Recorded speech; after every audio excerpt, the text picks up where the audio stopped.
स्वागत है आपका हमारे चैनल एग्जाम टारगेट में। आशा करते हैं आप सब स्वस्थ है, मस्त है, अच्छे से पढ़ाई कर रहे हैं। तो जैसे कि आप सभी को पता होगा कि आप लोग का जो मॉडल सेट हुआ ना 11 क्लास का, वो निकल चुका है। तो आज उसी का ही हम जियोग्राफी का मोस्ट इंपॉर्टेंट क्वेश्चन लेकर आए हैं। तो चलिए बिना वक्त गवाए क्वेश्चन की ओर आगे बढ़ते हैं। तो देखिए, सबसे पहले आप लोग का फर्स्ट क्वेश्चन क्या पूछा है, आप लोग देख सकते होंगे। यहाँ पूछ रहा है, अधिवास भूगोल एवं जनसंख्या भूगोल का संबंध किससे है। अधिवांश भूगोल एवं जनसंख्या भूगोल का संबंध किससे है। तो इसका जो करेक्ट आंसर हो जाएगा वो ऑप्शन सी, मानव भूगोल से। किससे? मानव भूगोल से। चलिए, आप लोग का दूसरा क्वेश्चन क्या पूछता है, देख सकते हैं आप लोग।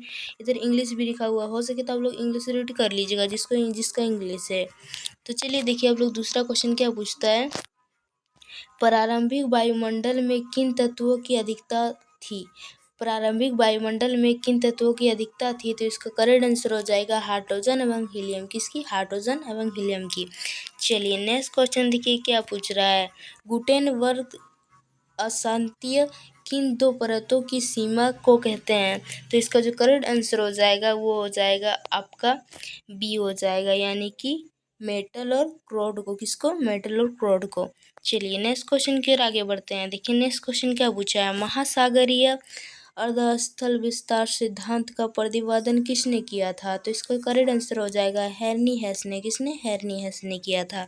चलिए नेक्स्ट क्वेश्चन देखिए, आप लोग का क्या पूछता है कि निम्नलिखित में से कौन सा स्थल रूप पवन के अपवर्तनात्मक शक्ति द्वारा निर्मित नहीं होता।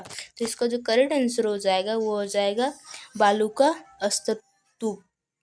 चलिए नेक्स्ट क्वेश्चन की ओर आगे बढ़ते हैं। देख सकते हैं आप लोग का छठा क्वेश्चन क्या पूछा है। सुनामी शब्द की उत्पत्ति कहाँ से हुई है।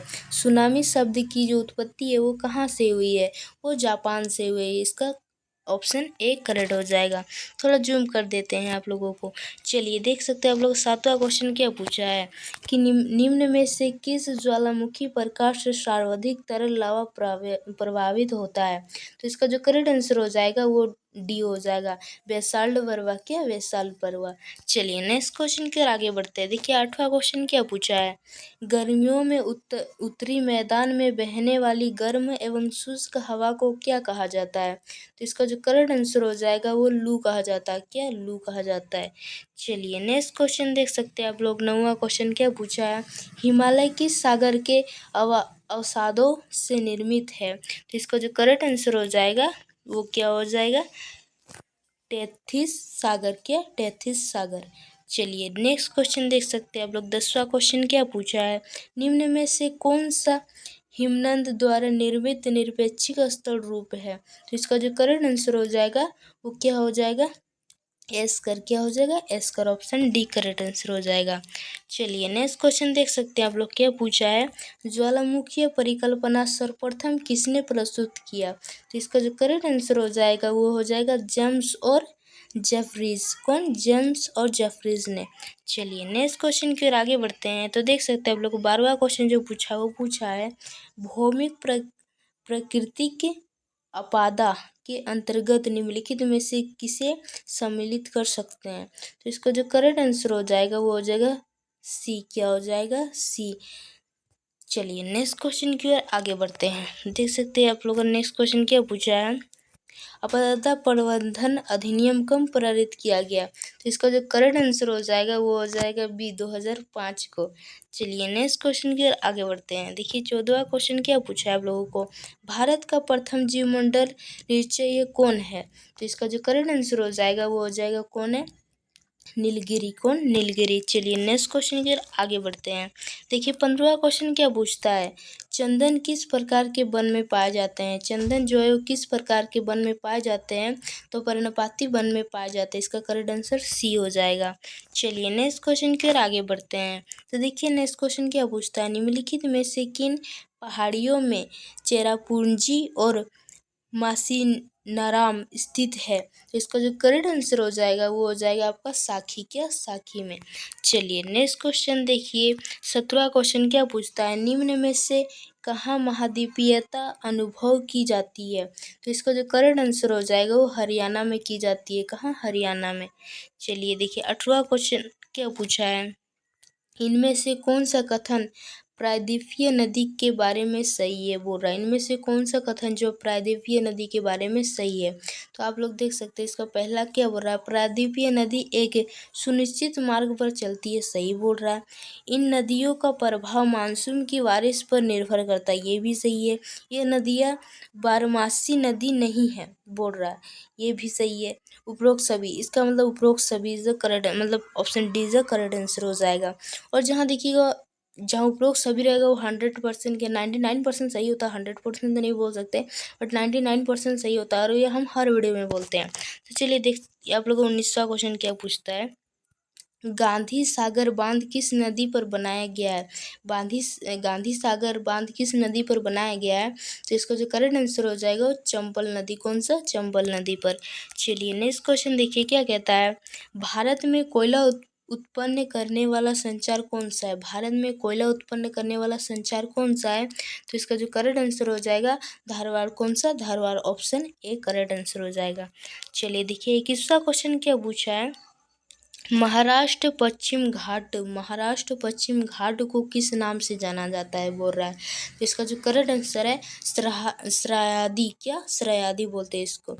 चलिए नेक्स्ट क्वेश्चन देखिए क्या कहता है, 22वां क्वेश्चन, हिमालय निम्नलिखित में से किसका उदाहरण है? हिमालय जो किसका उदाहरण है बोल रहा है, तो नवीन वलित पर्वतमाला का उदाहरण है। चलिए नेक्स्ट क्वेश्चन के आगे बढ़ते हैं। देखिए नेक्स्ट क्वेश्चन क्या पूछता है, 23वां क्वेश्चन, पार्क जलडमरू मध्य किन के बीच स्थिर है? तो इसका जो करेक्ट आंसर हो जाएगा वो हो जाएगा बी, मणितार की खाड़ी और बंगाल की खाड़ी, ऑप्शन बी इसका करेक्ट आंसर हो जाएगा।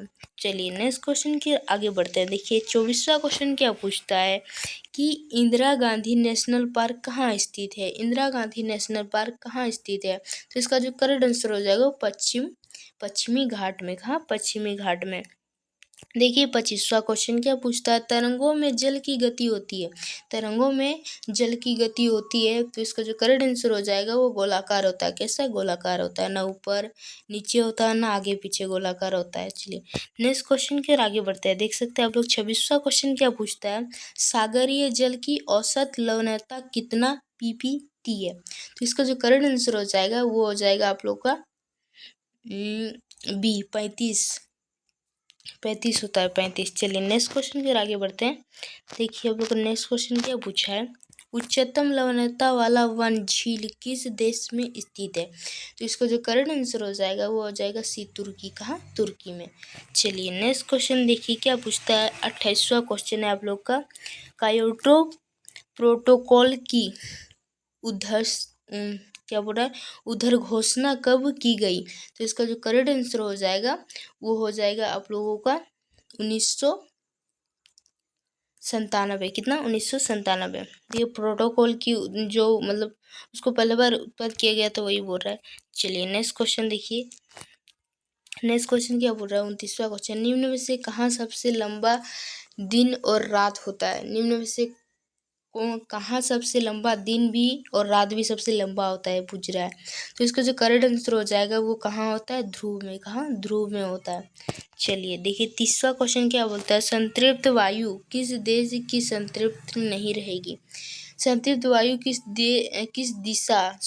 दिशा में संतृप्त नहीं रहेगी पूछ रहा है। तो इसका जो करेक्ट आंसर हो जाएगा वो हो जाएगा तापमान के बढ़ने पर। क्या? तापमान के बढ़ने पर संतृप्त वायु की दिशा संतृप्त नहीं रहेगी। चलिए देखिए 31वां क्वेश्चन क्या पूछा है, पछाव बादल की ऊंचाई औसतन कितनी होती है? तो इसका जो करेक्ट आंसर हो जाएगा वो कितना होता है? 8,000 से 12,000 मीटर। क्या? 8,000 से 12,000 मीटर होता है। देखिए 32वां क्वेश्चन क्या पूछा है, समदाब रेखी यदि दूर दूर हो तो ऐसे क्षेत्र में दाब प्रवणता कैसी होती है? तो इसका जो करेक्ट आंसर हो जाएगा वो हो जाएगा आप लोगों का कम होती है। क्या? कम होती है। चलिए नेक्स्ट क्वेश्चन देखिए आप लोग का 33वां क्वेश्चन क्या पूछा है कि सामान्यतः ऊंचाई के साथ तापमान घट जाता है, इससे क्या कहा जाता है? सामान्यतः ऊंचाई के साथ तापमान जो है घट जाता है, इसे क्या कहते हैं? तो इसका जो करेक्ट आंसर हो जाएगा वो सामान्य ह्रास दर कहते हैं। क्या? सामान्य ह्रास दर कहते हैं। चलिए देखिए 34वां क्वेश्चन क्या पूछा है कि किस तिथि को सूर्य मकर रेखा पर लंबवत होती है। देखिए किस तिथि को सूर्य जो मकर रेखा पर लंबवत होती है पूछ रहा है, तो इसका जो कब होता है 22 दिसंबर को। कब? 22 दिसंबर को होता है।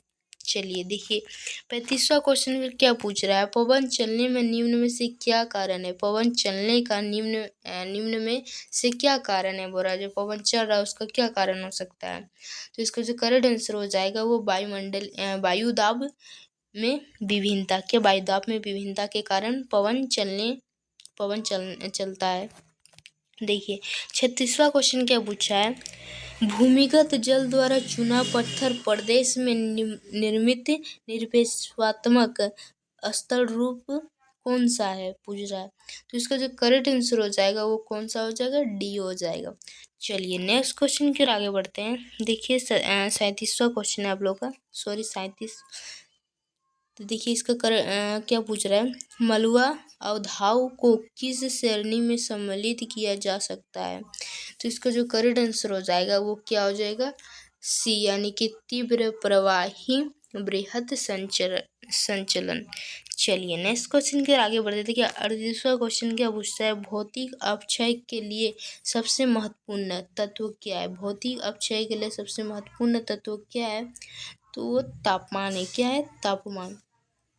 चलिए देखिए आप लोग का 39वां क्वेश्चन क्या पूछता है, पृथ्वी का सबसे बड़ा मुख्य प्लेट निम्न में से कौन सा है। बोल रहा है पृथ्वी का जो मुख्य प्लेट है सबसे बड़ा वो कौन सा है, पूछ रहा है। तो ये कौन सा है, यूरेशियन प्लेट। कौन सा, यूरेशियन प्लेट।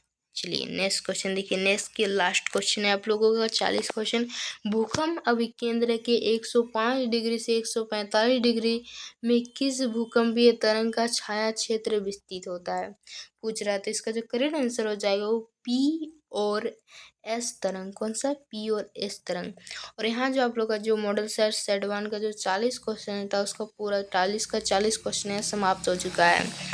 और हम वीडियो को अब यहीं समाप्त करते हैं। अगर वीडियो आपको अच्छा लगा तो वीडियो को लाइक करें, और चैनल में पहली बार आए हैं तो चैनल को सब्सक्राइब जरूर कर लीजिएगा, क्योंकि हम यहाँ पर हर एक क्लास का मोस्ट इम्पोर्टेंट क्वेश्चंस मैथमेटिक्स का सॉल्व सब कुछ देते हैं।